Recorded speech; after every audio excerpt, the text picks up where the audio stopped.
નમસ્કાર, હું છું કૃપાલાલ. ખબર ગુજરાતમાં આપ સૌનું સ્વાગત છે. જુદા જુદા ક્ષેત્રમાં જામનગરના યુવાઓ આગળ વધી રહ્યા છે, ત્યારે આજે આપણી સાથે એક એવી જ યુવા પ્રતિભા જોડાયા છે કે જેમને તાજેતરમાં જ બેસ્ટ એન્કરનો એવોર્ડ મેળવી અને જામનગરનું ગૌરવ વધાર્યું છે. તો ચાલો આજે ખાસ વાતચીત કરીશું એન્કર હેમાંગીબા જાડેજા સાથે. ખબર ગુજરાતમાં આપનું સ્વાગત છે હેમાંગીબા. Thank you. સૌપ્રથમ તો તમને ખૂબ ખૂબ અભિનંદન કે તમે આટલી નાની ઉંમરમાં બેસ્ટ એન્કરનો એવોર્ડ મેળવ્યો. Thank you so much. કેવી અનુભૂતિ થાય છે કે જ્યારે આટલી નાની ઉંમરમાં આ અચીવમેન્ટ્સ મળે છે, તો શું લાગે છે? આટલી નાની ઉંમરમાં અવોર્ડ મળવો that's actually a big thing, કેમ કે પહેલા તો આટલું નાની ઉંમરમાં અવોર્ડ મળવો અને આટલું બધું મહેનત કરવી એ જ બહુ મોટી વસ્તુ છે, but because of God grace અને ઓડિયન્સનો લવ હતો એટલો બધો કે મળી ગયો અવોર્ડ. હેપી ફેસ્ટે અમદાવાદમાં જ ઇવેન્ટ ઓર્ગેનાઇઝ કર્યું હતું, જ્યાં ગુજરાત આઇકોનમાં નોમિનેશન આવ્યું હતું. બટ કેવું હવે નોમિનેશન છે, આટલી નાની એજમાં તો ના જ મળે, ઓબ્વિયસ છે. બટ જ્યારે પેલું ફાઇનલ આવ્યું આગળ કે ચલો આ બધા વિનર્સ છે, ત્યારે મારું નામ આવ્યું તો પપ્પાને કીધું, પપ્પા સાચું જ છે ને, જોઈ લ્યો ને.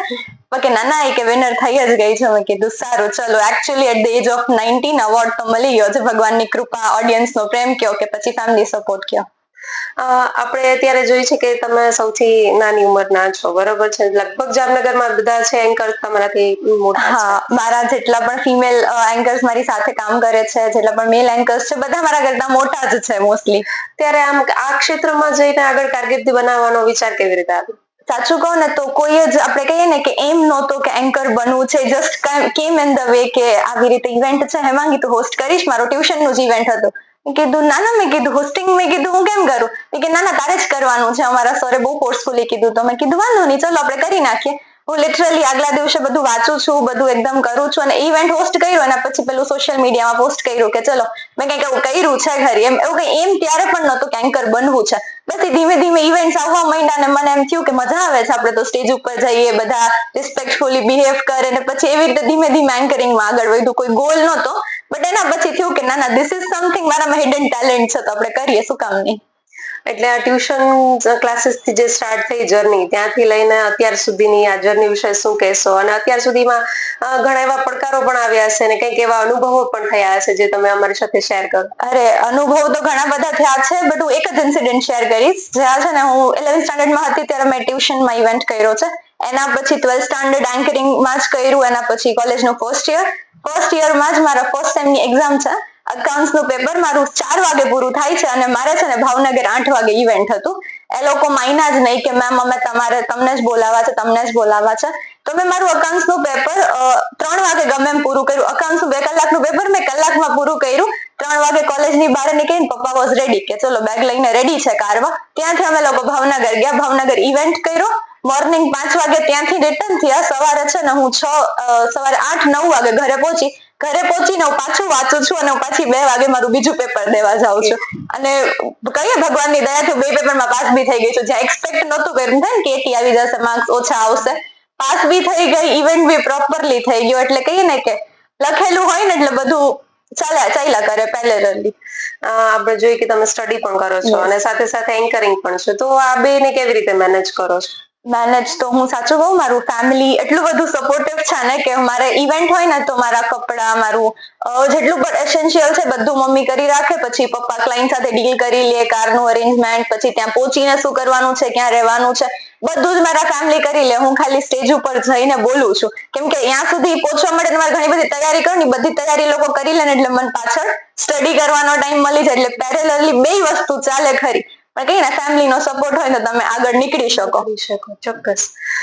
બીજું કે અત્યાર સુધીમાં લગભગ કેટલા સમયથી તમે આ ક્ષેત્રમાં છો? અત્યાર સુધીમાં કેટલી ઇવેન્ટ કરી છે અને હવે આગળ ફ્યુચરમાં શું પ્લાન છે? મેં અત્યાર સુધીમાં 135 પ્લસ ઇવેન્ટ્સ કર્યા છે. પછી કે હલ્દી મહેંદીના હોય, કોર્પોરેટ ઇવેન્ટ્સ, બર્થડે પાર્ટીઝ. અને ઇન ફ્યુચર મારું એન્કરિંગમાં વધારે ફોકસ છે જ કે આપણે ભણીએ તો છીએ બટ સાથે સાથે એન્કરિંગ પણ ચલાવવું જ છે એમ. અને સાથે મારું event management, social media handling, એ બધી વસ્તુમાં બી ઇન્ટરેસ્ટ છે. તો ધીમે ધીમે હું એનામાં બી ઇન્વેન્શન કરું છું, એમાં ઇન્ટરેસ્ટ છે મારો ખરી. એટલે ધીમે ધીમે શીખું છું. કદાચ 2-3-4 વર્ષ પછી એમાં બી આપણે કંઈક નવું કરી શકીએ ને શીખી શકીએ. જામનગરમાં એવા ઘણા બધા યુવાનો છે કે જેને અલગ અલગ ઘણા બધા ક્ષેત્રમાં ઇન્ટરેસ્ટ છે, પણ જે એન્કરિંગ ક્ષેત્રમાં ઇન્ટરેસ્ટ ધરાવે છે એવા યુવાનોને શું મેસેજ આપશો? એક જ વસ્તુ કે તમને જે નાની ઓપોર્ચ્યુનિટી, જેટલું નાનું સ્ટેજ, ગમે જગ્યાએ બોલવાનો ચાન્સ મળે ને, નેવર મિસ ધેટ. કેમ કે મને મારા છે ને ક્લાસમાં કદાચ બોલવાનો ચાન્સ મળતો ને તો આઈ જસ્ટ સ્ટેન્ડ અપ અને હું ત્યાં બી બોલતી.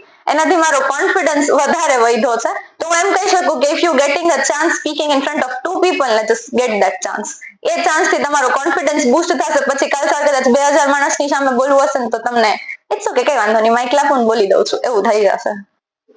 શું કહેશો તમારી આ જર્ની વિશે અને તમારા કામ વિશે, કેવી રીતે તમને કામ મળે છે એના માટે? કામ તો મેં પહેલા તમને કીધું કે ટ્યુશન નો ઇવેન્ટ સ્ટાર્ટ કર્યો છે ને ઈઝ ઇવેન્ટ ના પેલો છે ને કહીએ ને નાનું એવું છોકરું છે કે જે બહુ એક્સાઇટેડ છે, મેં ઓ માય ગોડ મેં માઇક પકડ્યું, એવા અમુક વિડીયો સોશિયલ મીડિયામાં પોસ્ટ કર્યા અને એના જ થ્રુ છે જે કામ કરતી ગઈ બધું સોશિયલ મીડિયામાં જસ્ટ મારે લોકોને, મારા ફ્રેન્ડ્સ ને ફેમિલીને કેવું હતું કે ઓ આઈ હેવ ડન ધીસ, એ વાળા વેમાં મેં સોશિયલ મીડિયામાં મારું કામ મૂક્યું હતું. અને સોશિયલ મીડિયા થ્રુ જ મને ઇવેન્ટ્સ મળવાના સ્ટાર્ટ થયા. અને પછી ધીમે ધીમે માર્કેટિંગ પણ આપણે કહીએ નેટવર્કિંગ થઈ જાય, બધા સાથે છે ને આપણે જોડાઈ જાય છે. ઇવેન્ટ મેનેજર્સ છે, એન્કર્સ છે, ડીજે વાળા છે, એવી રીતે પેલા સોશિયલ મીડિયા થ્રુ બધાનો કોન્ટેક્ટ થયો અને પછી કોન્ટેક્ટ થ્રુ એ લોકો થ્રુ બધા ઇવેન્ટ્સ મળવા માંડ્યા. તો big thanks to social media કે જ્યાં આપણે એમ કહીએ ને કે ખાલી આખો દિવસ સ્ક્રોલિંગ કરતા હોય ને ત્યાંથી પણ આપણે કમાઈ શકીએ છીએ. The big example is me.